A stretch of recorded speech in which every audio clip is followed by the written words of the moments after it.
Chapitre 2. Garnett lui-même avait le sentiment d'avoir vu un revenant lorsqu'il reçut, en quittant son hôtel, le billet mauve qu'il venait de relire. Non pas qu'une missive annonçant l'arrivée de Mrs. Sam Newell à l'hôtel Ritz et lui donnant rendez-vous ce jour-là à 5 heures fût de mauvais augure. Il n'était nullement surpris de savoir Mrs. Newell installée au Ritz, bien qu'elle se trouvât périodiquement dans la gêne et même à tel point qu'elle ait été 1 ou 2 fois dans la dure nécessité de solliciter du journaliste un prêt de 5 livres, Garnett savait que cela ne changeait rien à son mode d'existence. À Paris, où pouvait-on descendre si ce n'est chez Ritz? Certes, il ne la voyait pas installée dans quelque modeste hôtel de la rive gauche, ni dans une pension de famille du quartier de l'Étoile. Elle était très naturellement attirée vers tout ce qu'il y avait de plus luxueux et de plus en vue. En cédant à cette tendance, elle obéissait à un des instincts les plus profonds de sa nature, et c'était encore par instinct qu'elle cherchait à satisfaire à tout prix ce goût de luxe, même en puisant dans la poche d'un pauvre correspondant de journal. Une grande part de sa force et aussi de son charme venait de ce qu'elle faisait tout cela naturellement, franchement, sans s'abaisser à la dissimulation ou au remords. Le jour où elle avait recours à Garnett, sa fortune était particulièrement obérée. Sauf les moments exceptionnels où elle se trouvait ainsi acculée, elle pouvait compter sur des ressources plus assurées, et Garnett était à peu près sûr qu'en parcourant les mondanités du Paris Herald, il trouverait une explication, non pas peut-être de sa présence à l'hôtel Ritz, mais des moyens d'existence qu'elle y avait. Ce qui l'intriguait surtout, c'était la présence à Paris de Mrs. Newell au mois de septembre. Lorsqu'elle avait quitté Londres en juillet, elle lui avait dit qu'entre Cowes et l'Écosse, elle et sa fille Hermione étaient pourvues jusqu'au milieu d'octobre. Après, avait-elle ajouté, il faudra se débrouiller. Pourquoi, dans ce cas, était-elle venue à Paris, au commencement de septembre, faire Dieu sait quelle folle dépense, alors qu'il lui était possible de vivre 3 mois au crochet de l'aristocratie anglaise? Elle n'était pas femme à agir sans mobile, et si elle se trompait parfois, ce n'était pas sur des questions de ce genre. Garnett était convaincu qu'elle ne le lâcherait pas, sans y être forcée. Les amis élégants auxquels elle se cramponnait seraient ceux alors qu'il aurait lâchés. Plus Garnett réfléchissait à la situation, plus il se rendait compte qu'il avait toujours envisagé cette dernière possibilité. Il avait prévu depuis longtemps que d'une minute à l'autre, Mrs. Newell pourrait se trouver sans appui. Elle avait en effet des exigences effrayantes, et sa situation était aussi précaire que celle d'une armée d'invasion sans base d'opération. Elle usait tout, amis, crédit, influence, avec une rapidité dévorante. Il lui était si facile de se les gagner. Pourquoi donc n'avait-elle jamais pu apprendre à les garder? Garnett lui-même, par exemple, le plus humble de ses serviteurs, se sentait déjà sans résistance en pensant à elle. C'était ce sentiment de faiblesse, d'incapacité à donner ce qu'il n'avait pas, soit matériellement, soit moralement, qui avait provoqué son exclamation à la lecture de la lettre de Mrs. Newell. Dès leur première rencontre, la prodigalité de sa compatriote avait épouvanté le jeune homme, mais il avait cru que cette prodigalité était dépassée par ses ressources. Si elle épuisait d'anciennes réserves, elle en trouvait toujours de nouvelles pour les remplacer. Au moment même où une coterie la trouvait impossible, une autre la déclarait indispensable. Oui, mais le nombre des coteries, telles qu'elles étaient classifiées par Mrs. Newell, était pourtant limité, et que ferait-elle lorsqu'elle serait au bout de son rouleau? Cette fugue en France signifiait-elle qu'elle en était là? Allait-elle essayer de Paris parce que Londres lui faisait défaut? L'époque de l'année ne permettait pas de s'arrêter à une semblable conjecture. Le Paris mondain n'existe pas en septembre. On se sent isolé dans cette ville remplie de touristes désœuvrés. Mrs. Newell aurait aussi bien pu chercher un reconstituant social à Boulogne.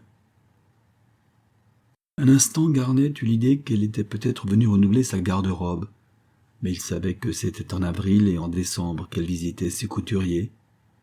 Avant décembre, lui avait-il entendu dire, on ne trouve à Paris que les modes américaines. Le mépris de Mrs. Newell pour tout ce qui était américain s'associait d'une façon peu logique avec sa détermination de se servir de son propre américanisme pour s'élever socialement.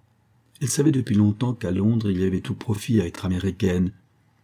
Elle avait adopté ce dialecte composé de phrases créoles et d'argot de New York qui est, pour l'aristocratie anglaise, typique d'un américanisme pur. Malgré tous ses dons, Mrs. Newell manquait à la fois d'humour et de fantaisie, et elle eût sûrement parfois préféré être aussi nulle que quelques-unes des personnes dont le sort l'avait chargée de secouer la bêtise. C'était peut-être ce besoin de détente qu'avait créé son étrange intimité avec Garnett. Avec lui au moins, elle n'avait pas à être purement anglaise ou artificiellement américaine, puisque l'impression qu'elle faisait sur lui ne tirait pas plus à conséquence que celle qu'elle pouvait faire sur son valet de pied. Garnett se rendait parfaitement compte qu'il devait son succès à son peu d'importance dans le monde. Et cela lui faisait découvrir un nouveau côté du caractère de Mrs. Newell. Il était aussi disposé à sacrifier sa vanité personnelle à une telle découverte qu'il l'avait été, au début, à sacrifier sa vanité professionnelle au désir de la connaître. Lorsqu'il avait accepté la situation de correspondant de Londres, de New York Searchlight, il n'avait pas compris que l'interview devait faire partie de ses devoirs professionnels. S'il l'avait prévu, il aurait aussitôt renoncé à sa situation pour revenir à sa pénible besogne de rédacteur suppléant à New York. Mais lorsqu'après 3 mois passés en Europe, il reçut de son chef une lettre lui suggérant qu'il devrait égayer le Searchlight du dimanche par une série de causeries avec les élégantes américaines de Londres, commençant par Mrs. Sam Newell, le changement qui s'était déjà opéré dans ses idées lui permit d'accepter la tâche. Depuis que son métier l'avait initié à cette existence de Londres qui exhale une saveur si capiteuse d'art, d'ambition, de jouissance, il sentait en lui un désir croissant de s'y mêler. Ne lui serait-il pas possible d'y parvenir par le moyen de son amitié avec Mrs. Newell? Elle avait consenti tout de suite, presque avec empressement, à l'interview dont il pensait ne rapporter que l'aspect fugitif que l'on peut avoir quand on est dans une antichambre et que la porte du salon est ouverte. Il s'était tout au contraire trouvé initié non pas au secret de la société de Londres, mais au rapport que Mrs. Newell avait avec elle.